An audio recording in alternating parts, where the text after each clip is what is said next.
कि कल है तीज, जिसको हमारे यहाँ गणगौर तीज कहते हैं। शंकर और पार्वती 16 दिन तक तैयार हुए थे और तैयार होने के बाद शिव और पार्वती शिव महापुराण के यजमान बनकर जा रहे थे। तो कल का दिन है, वो कौन सा दिन है? कल का गणगौर तीज का दिन, कल का दिन। चैत्र के महीने में जो शुक्ल पक्ष की तीज आती है, वो चैत्री नवरात्रे में जो तीज की तिथि होती है, उस दिन शंकर और पार्वती शिव महापुराण के यजमान बनकर कथा सुनने के लिए गए थे। 16 दिन तक पार्वती और शंकर का श्रृंगार होता है।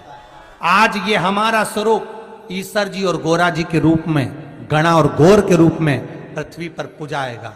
इसलिए गणगौर पृथ्वी पर 16 दिन की होती है। तुमरुका जी, हमें कथा करवाना है। तुमरुका जी बोले बिल्कुल करें, क्या दिक्कत, कराओ। पर दिक्कत इतनी सी है तुमरुका जी, तुरंत बोले तुमरुका जी, दिक्कत इतनी सी है कि देवी मैं कथा तो बांट दूंगा, पर कथा का यजमान जो बने वो कोई जोड़े से तो बैठे, और तुम तो बेदव्य हो, कैसे बैठोगी? चंचुला देवी की आंख में आंसू भर गए। अब कथा कैसे हो? चंचुला जी वापिस जागे और कैलाश पर जाकर मौन होकर बैठ गई। फिर पार्वती जी ने पूछा, तू चुप होकर क्यों बैठी है? भाई होता है, माँ तो माँ होती है, पार्वती मैया तो भी माँ जगतजननी जगदम्बा पूछ रही है, तू फिर चुप होकर बैठ गई। हुआ क्या कि कथा सुनाने वाला तो मिल गया, फिर पर जजमान नहीं मिला। जजमान तो तू थी तो सही, परंतु मैं तो बेदब, अब कथा कैसे सुनूं? तो कथा तो सुन लूंगी, पर करूं क्या?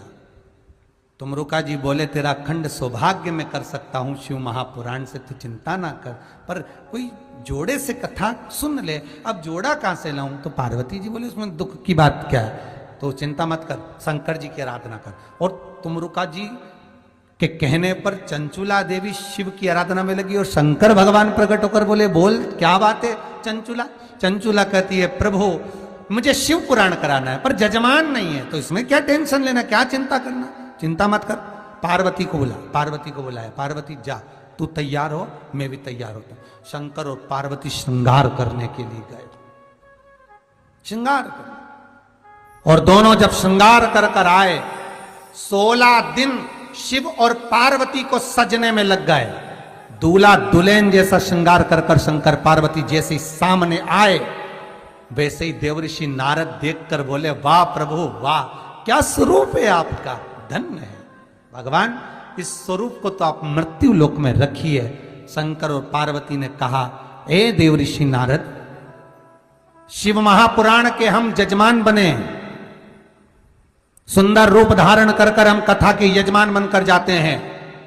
आज ये हमारा स्वरूप ईश्वर जी और गोरा जी के रूप में, गणा और गौर के रूप में पृथ्वी पर पूजाएगा। इसलिए गणगौर पृथ्वी पर 16 दिन की होती है, 16 दिन। शंकर और पार्वती, बच्चे पूछते हैं, मम्मी ये कौन है? तो कही ईश्वर जी। ये कौन है? गोरा जी। ये कौन है? गणा। और ये गौर, तो गणगौर रहे। शंकर जी ने इतना सुंदर रूप कब लिया? जब शिव महापुराण के यजमान बने, कथा सुनने के लिए जब चले। तुमरुका जी से कहा, कहो कथा। ये तुम आज भारत की भूमि की सभी माताओं को, माता पार्वती, गणगौर महारानी, ब्रह्मचारिणी महारानी, माँ जगतजननी आपके सुहाग को अखंड सौभाग्यवती बनाए, यही भगवान से प्रार्थना। चैत्र के महीने की ये सिंधारा दूज है। आज नवरात्रे की, चैत्री नवरात्रे में जो दूज होती है, इसको सिंधारा दूज कहते हैं। कौन सी दूज कहते हैं? जम के बोलिए। सिंधारा दूज। सिंधारा दूज का मतलब यह होता है कि कल है तीज, जिसको हमारे यहाँ गणगौर तीज कहते हैं। शंकर और पार्वती 16 दिन तक तैयार हुए थे और तैयार होने के बाद शिव और पार्वती शिव महापुराण के यजमान बनकर जा रहे थे। तो कल का दिन है, वो कौन सा दिन है? कल का गणगौर तीज का दिन, कल का दिन। चैत्र के महीने में जो शुक्ल पक्ष की तीज आती है, वो चैत्री नवरात्रे में जो तीज की तिथि होती है, उस दिन शंकर और पार्वती शिव महापुराण के यजमान बनकर कथा सुनने के लिए गए थे। 16 दिन तक पार्वती और शंकर का श्रृंगार होता है, उसमें से आज का दिन सिंधारा दूज का होता है। क्यों सिंधारा दूज कहते हैं? सिंधारा दूज का मतलब क्या है? क्यों हिंदू धर्म में सिंधारा दूज मनाई जाती है? किस लिए? आज पूरे भारत की भूमि पर कई माताएं हाथ में मेहंदियां लगाती हैं, चूड़ियां पहनती हैं, सुंदर चुनरी पहनती हैं, मां ब्रह्मचारिणी का पूजन करती हैं, माता का आराधना करती हैं। सिंधारा दूज, उसका कारण केवल इतना सा है, सिंधारा दूज का मतलब यह होता है कि चंचुला देवी जब 14 दिन तक शंकर और पार्वती अपने गुफा में से बाहर नहीं निकले शिव महापुराण के यजमान बनने के लिए, तब माता चंचुला देवी ने हाथ जोड़कर मां जगतजननी जगदम्बा को सुंदर वस्त्र, सुंदर चूड़ियां, सुंदर आभूषण माता के चरणों में ले जाकर समर्पित करे थे और कहा, मां इन चूड़ियों को जो मैं दे रही हूं, ये लाल चूड़ी, ये लाल श्रृंगार, ये लाल वस्त्र, जो लाल चूनर जो मैं प्रदान कर रही हूं, मां बस ऐसी कृपा कर दे कि तू इन चूनर को धारण करे और मेरा भी सौभाग्य, मेरा भी सुहाग अमर कर दे, बस इतनी कृपा मेरे ऊपर कर दे। वो सिंधारा दूज का महत्व है, वो सिंधारा दूज का।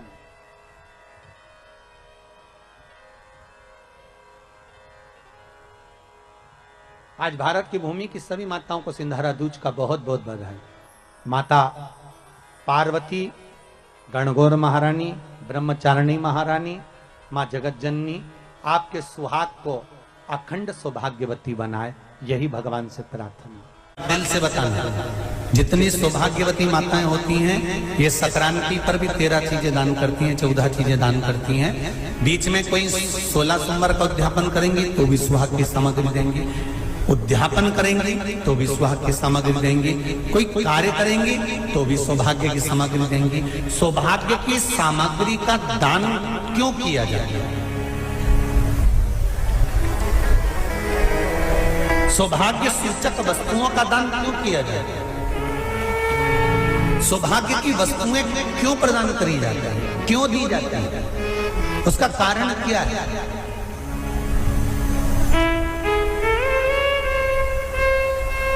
क्यों देते? महाराज, भारत की भूमि की सौभाग्यवती माताओं का एक मन की अभिलाषा रहती है, भारत की भूमि की माताओं की एक अभिलाषा रहती है कि जब उसके प्राण छूटे तो अखंड सौभाग्य धारण करके पति के कंधे पर और पुत्र के कंधे पर शमशान कर। ये भारत की भूमि की माताओं की सोच है, उनके मन का संकल्प, उनके मन का भाव।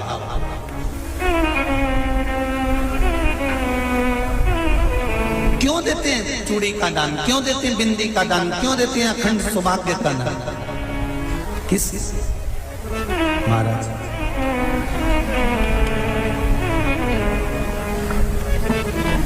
मेरे हाथों में भर भर के चूड़ी रहे, मेरे हाथों में भर भर के चूड़ी, और मैया कोई कामना, मेरे मस्तक पे चमकती चूनर रहे, मेरे मस्तक पे चमकती चूनर रहे, और मैया कोई कामना,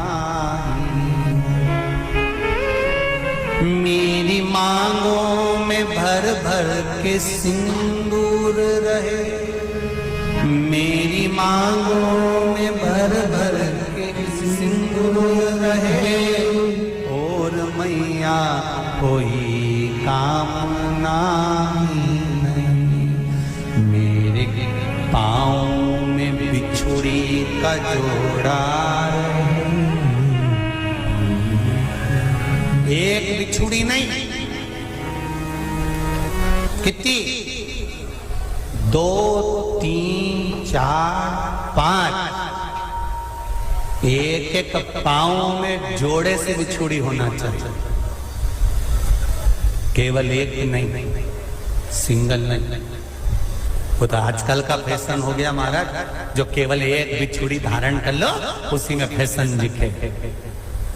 शिव महापुराण की कथा कहती है जब बेटी को विदा करा जाता है और पहली बार बेटी के पांव में जब बिछुड़ी डाली जाती है तो वो बिछुड़ी भी अलग अलग नहीं होती, उस बिछुड़ी के जोड़ को चेन से एक दूसरे से बंधा हुआ होता।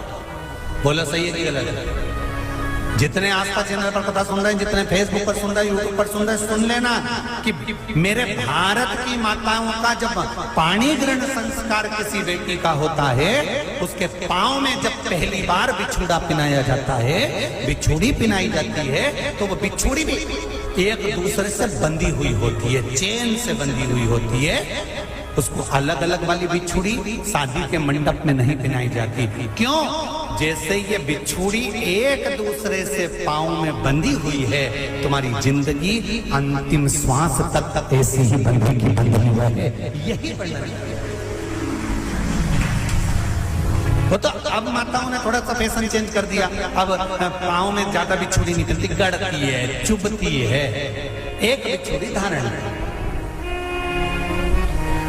महाराज पर नहीं, बिछुड़ी भी दो हो, जोड़े से। हमारी माताएं, भारत की भूमि की जो माताएं हैं, ये चूड़ी भी हाथ में पहनती है तो जोड़े से पहनती है। बोलो जैसा सही है कि गलत है? एक अकेली चूड़ी माताएं हाथ में धारण नहीं करती हैं। अगर भारत की भूमि की संस्कारित माताएं हैं और भारत की भूमि की सभ्यता और संस्कृति को जानती है तो अकेली चूड़ी नहीं, जोड़े की चूड़ी पहनेगी, 2 चूड़ा डालेगी, 4 डालेगी, 12 डालेगी, पर सिंगल नहीं, अकेले। महापुराण की कथा ये कहती है कि पार्वती जी ने और गंगा जी ने जितना सौभाग्य का दान दिया है, उनके बराबर दुनिया का कोई व्यक्ति इतना सौभाग्य का दान नहीं दे सकता जो माता गंगा और पार्वती दोनों दान दे रहे।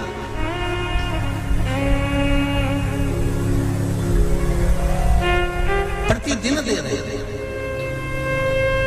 और अब तो फैशन आ गया, तुम लोगों जो सौभाग्य का दान देते हो प्लास्टिक की डलिया में देते हो। पर एक एक पुराण को उठा कर देख लेना, एक एक उद्यापन को उठा कर देख लेना, जितनी तुम कथा तुम्हारे घर में छोटी छोटी कथाओं की पोथियां पड़ी हो, उनको उठा कर देख लेना। उसमें नहीं लिखा कि प्लास्टिक की डलिया में सौभाग्य की वस्तु का दान दिया जाता है। उसमें लिखा है बांस की पिटारी में, बांस की डलिया में सौभाग्य की वस्तुओं का दान दिया जाए।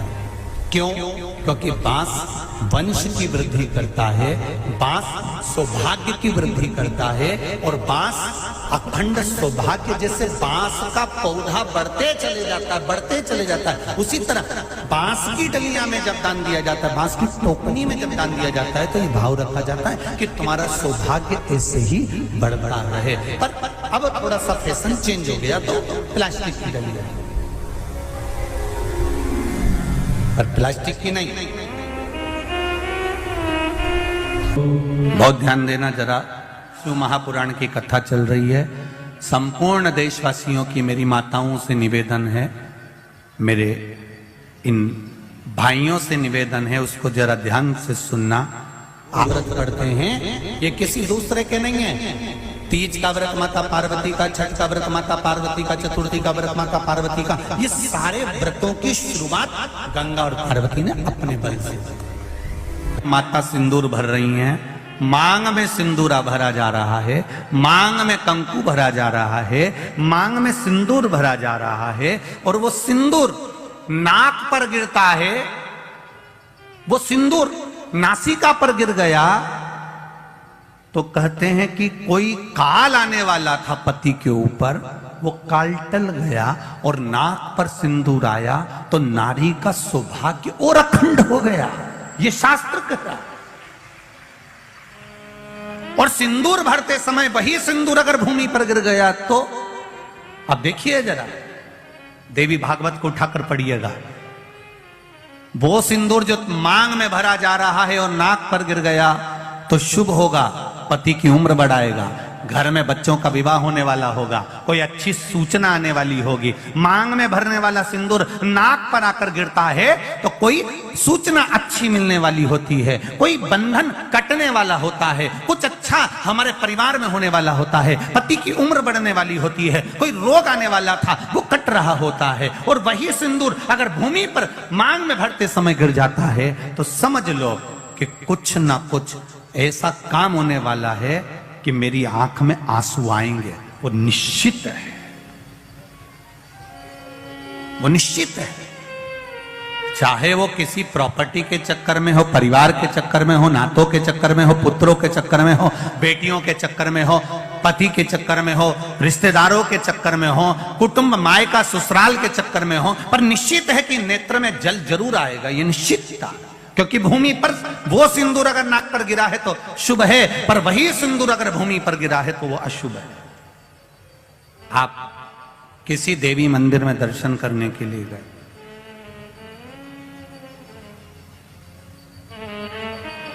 वहां से उन्होंने हनुमान जी के मंदिर का सिंदूर लिया और तुम्हारे माथे पर लगा दिया। समझना जरा कथा को बहुत अच्छे से। उन्होंने हनुमान जी का सिंदूर लिया, तुम्हारे मस्तक पर लगा दिया।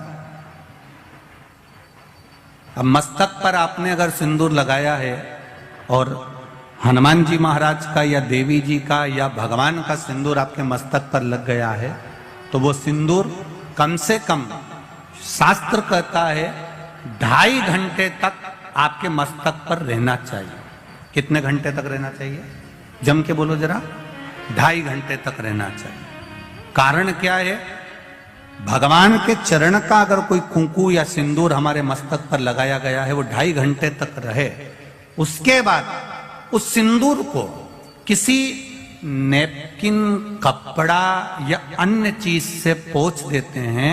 पोंछने के बाद वो गलत जगह पर टंग जाता है, लोग उसका गलत हाथ का प्रयोग कर लेते हैं। वो जितनी जगह गलत जगह